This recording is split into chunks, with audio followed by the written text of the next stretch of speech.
ಸಂದರ್ಶಕರಾದ ಅರ್ಚನಾ ಮಾಸಿ ಅವರ ಪ್ರಶ್ನೆ: ಭಾರತವನ್ನು ನೀವು ಹೇಗೆ ಅಳೆಯುತ್ತೀರಿ? ಮಹಾಶ್ವೇತಾದೇವಿ: ನಾನೇಕೆ ಅಳೆಯಬೇಕು?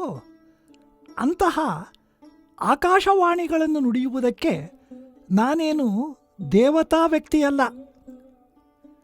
ಎಲ್ಲವನ್ನೂ ಉತ್ತರಿಸಿ ಬಿಡುವೆನೆಂಬ ಯಾವ ಕಾಂಟ್ರಾಕ್ಟನ್ನು ನಾನು ತೆಗೆದುಕೊಂಡಿಲ್ಲ. ಮೌನವಾಗಿದ್ದರೆ ಒಳ್ಳೆಯದು ಎನಿಸುತ್ತದೆ.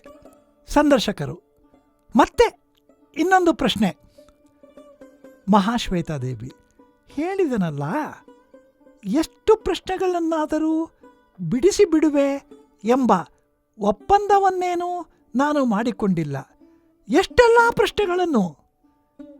ಸಂದರ್ಶಕರು: ಉಳ್ಳವರ ಮತ್ತು ಇಲ್ಲದವರ ನಡುವಣ ಕಂದಕವು ವಿಸ್ತರಿಸುತ್ತಲೇ ಇದೆಯಲ್ಲ, ಇದಕ್ಕೆ ಏನನ್ನುತ್ತೀರಿ? ಮಹಾಶ್ವೇತಾದೇವಿ: ಇನ್ನೆಷ್ಟು ಹೇಳಲಿ? ಎಲ್ಲ ಪ್ರಶ್ನೆಗಳನ್ನು ಉತ್ತರಿಸುವ ಹೊಣೆಯನ್ನೇನು ನಾನು ವಹಿಸಿಕೊಂಡಿಲ್ಲ. ದೇವವಾಣಿಗಳನ್ನು, ಸಂದೇಶಗಳನ್ನು ನಾನು ಬಿತ್ತರಿಸಲಾರೆ. ನಿಮಗೇ ಕಾಣಿಸುತ್ತಿದೆಯಲ್ಲ, ಆ ಕಂದಕ ವಿಸ್ತರಿಸುತ್ತಿದೆ, ವಿಸ್ತರಿಸುತ್ತಲೇ ಇದೆ. ಸ್ವಾತಂತ್ರ್ಯ ಅನ್ನುವುದು ಸೋತು ಸುಣ್ಣವಾಗಿದೆ. ಜನರು ಸ್ವತಂತ್ರರಾಗಿಲ್ಲ. ಸ್ವಾತಂತ್ರ್ಯವು ಈ ಡಿನೋಟಿಫೈಡ್ ಬುಡಕಟ್ಟಿನವರನ್ನು ತಲುಪಿಯೂ ಇಲ್ಲ. ಭಾರತದ ಇನ್ನಿತರ ನಿರ್ಗತಿಕ ಜನರಿಗೂ ಈ ಮಾತೆ ಅನ್ವಯಿಸುತ್ತದೆ. 80-90% ಜನರು ಬಡತನದ ರೇಖೆಗಿಂತ ಬಹಳ ಕೆಳಗೆ ಉಳಿದು ಬಿಟ್ಟಿದ್ದಾರೆ. ಹೆಂಗಸರು, ಗಂಡಸರು, ಮಕ್ಕಳು ಎಲ್ಲರ ಬದುಕೂ ಇಷ್ಟೇ ಅಂದ ಮೇಲೆ ಈ ಜನರಿಗೆ ಸ್ವಾತಂತ್ರ್ಯ ಎಂದರೆ ಅರ್ಥವಾದರೂ ಏನು? ಬುಡಕಟ್ಟಿನವರು, ಇತರ ಬಡ ಸಮುದಾಯದವರು, ಅವರ ಪಾಲಿಗೆ ಎಲ್ಲಿದೆ ಸ್ವಾತಂತ್ರ್ಯ?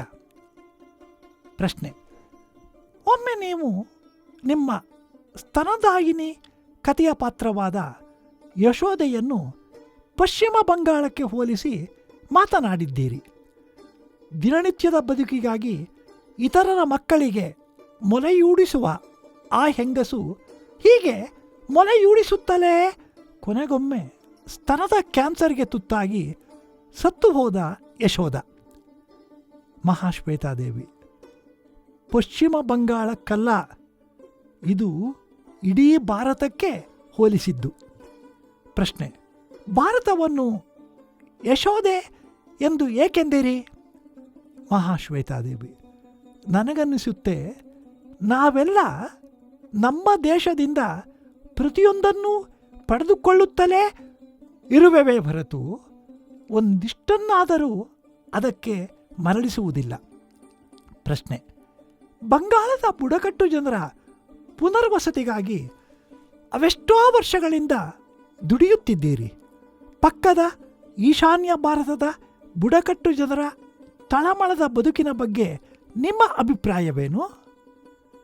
ಮಹಾಶ್ವೇತಾದೇವಿ: ಹೌದು, ತಳಮಳದ ಬದುಕೆ ಅಷ್ಟೇ ಅವರ ಬದುಕು. ಅಭಿವೃದ್ಧಿ ಅನ್ನೋದು ಎಲ್ಲ ಕಡೆಗೂ ತಲುಪಿಲ್ಲ.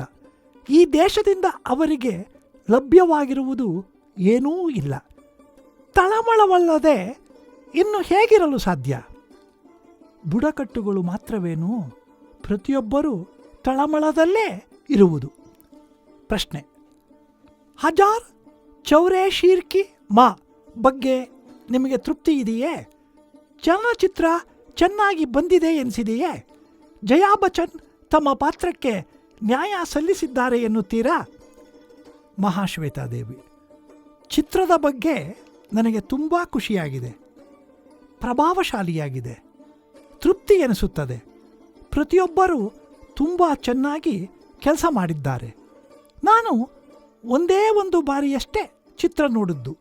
ಜಯಾ ಬಚ್ಚನ್ ತುಂಬಾ ಚೆನ್ನಾಗಿ ಅಭಿನಯಿಸಿದ್ದಾರೆ. ಇತರ ಎಲ್ಲರೂ ಅಷ್ಟೇ. ಇಡೀ ಚಿತ್ರ ಒಂದು ಒಳ್ಳೆಯ ಆರ್ಕೆಸ್ಟ್ರಾದಂತೆ ಸುಂದರವಾಗಿ ಸಂಯೋಜಿತವಾಗಿದೆ.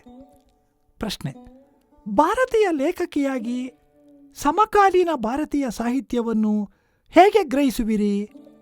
ಮಹಾಶ್ವೇತಾದೇವಿ: ನನಗೆ ಹೆಚ್ಚು ಓದಲು ಸಮಯವೇ ಸಿಗುವುದಿಲ್ಲ. ಕವನಗಳನ್ನಂತೂ ನಾನು ಓದುವುದೇ ಇಲ್ಲ.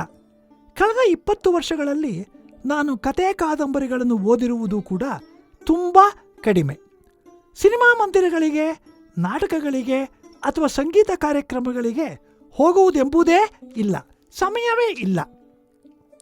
ಪ್ರಶ್ನೆ: ಮುಂಚಿನ ದಿನಗಳಲ್ಲಾದರೂ ನೀವು ಓದಬೇಕೆಂದು ಇಷ್ಟಪಡುತ್ತಿದ್ದ ಲೇಖಕರು?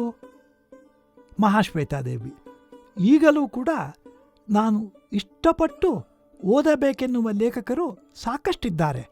ಹಾಗಂತ ಇಂಥವರೇ ನನಗೆ ಇಷ್ಟ ಎಂದು ಯಾರೊಬ್ಬರನ್ನೂ ಹೇಳಲಾರೆ. ಲೇಖಕರೊಬ್ಬರ ಹಲವು ಕೃತಿಗಳು ನನಗೆ ಇಷ್ಟವಾಗಿರಬಹುದು. ಇಷ್ಟದ ಲೇಖಕರು ಎಂದು ಹೆಸರಿಸಿದರೆ ಅವರ ಎಲ್ಲ ಕೃತಿಗಳೂ ಕೂಡ ಇಷ್ಟ ಎಂದಾಗುತ್ತದೆ. ಪ್ರಶ್ನೆ: ಹೋಗಲಿ, ನಿಮಗಿಷ್ಟವಾದ ಕೆಲವು ಕೃತಿಗಳು ಯಾವುವು? ಮಹಾಶ್ವೇತಾದೇವಿ: ಅಂಥವು ಬೇಕಾದಷ್ಟಿವೆ. ಬಂಕಿಂ ಚಂದ್ರರ ಶೈಲಿ ನನಗಿಷ್ಟ.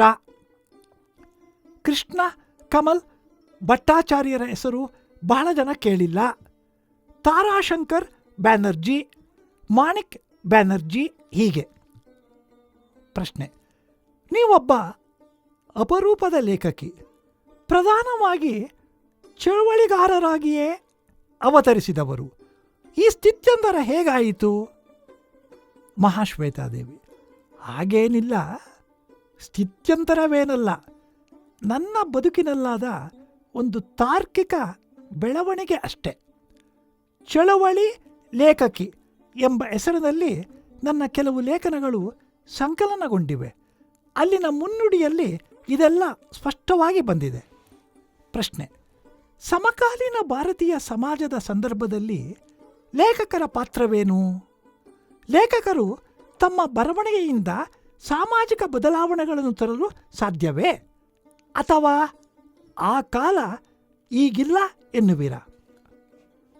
ಮಹಾಶ್ವೇತಾದೇವಿ: ಬರಹವು ಸಮಾಜವನ್ನು ಬದಲಿಸುತ್ತದೆ ಎಂದಲ್ಲ, ಆದರೆ ಆ ಬರಹ ಒಳ್ಳೆಯ ಪ್ರೇರಣೆಗಳನ್ನು ನೀಡುವಷ್ಟು ಸಮರ್ಥವಾಗಿದ್ದರೆ ಖಂಡಿತವಾಗಿಯೂ ಅದು ಸಮಾಜವನ್ನು ಪ್ರಭಾವಿಸುತ್ತದೆ. ಇಷ್ಟಕ್ಕೂ ಎಲ್ಲವನ್ನೂ ಕುರಿತು ಯೋಚಿಸುವ ಕಾಂಟ್ರಾಕ್ಟನ್ನೇನು ನಾನು ಹಿಡಿದಿಲ್ಲ. ನನಗೆ ಗೊತ್ತಿರುವುದು ತುಂಬ ಸ್ವಲ್ಪ ಎಂಬುವಷ್ಟಾದರೂ ನನಗೆ ಚೆನ್ನಾಗಿ ಗೊತ್ತಿದೆ.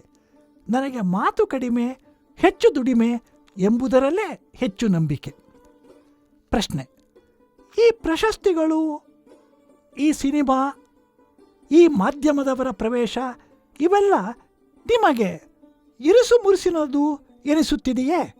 ಅದೆಷ್ಟೊಂದು ಪ್ರಶ್ನೆಗಳು ಎಂಬ ಬೇಸರವೇ? ಮಹಾಶ್ವೇತಾದೇವಿ: ಛೇ, ಹಾಗೇನಿಲ್ಲ. ಮುಂಬೈಗೆ ಬಂದಿರುವುದೇ ಈ ಉದ್ದೇಶಕ್ಕೆ ಎಂದ ಮೇಲೆ ಸಂದರ್ಶನಗಳನ್ನು ಕೊಡುತ್ತಿದ್ದೇನೆ. ಜ್ಞಾನಪೀಠ, ಮ್ಯಾಗ್ಸೆಸೆಯಂತಹ ಪ್ರಶಸ್ತಿಗಳು ಬಂದಿವೆ ಎಂದ ಮೇಲೆ ಮಾಧ್ಯಮದವರು ಬರುತ್ತಾರೆ ಎನ್ನುವುದು ತಿಳಿದಿದ್ದೆ.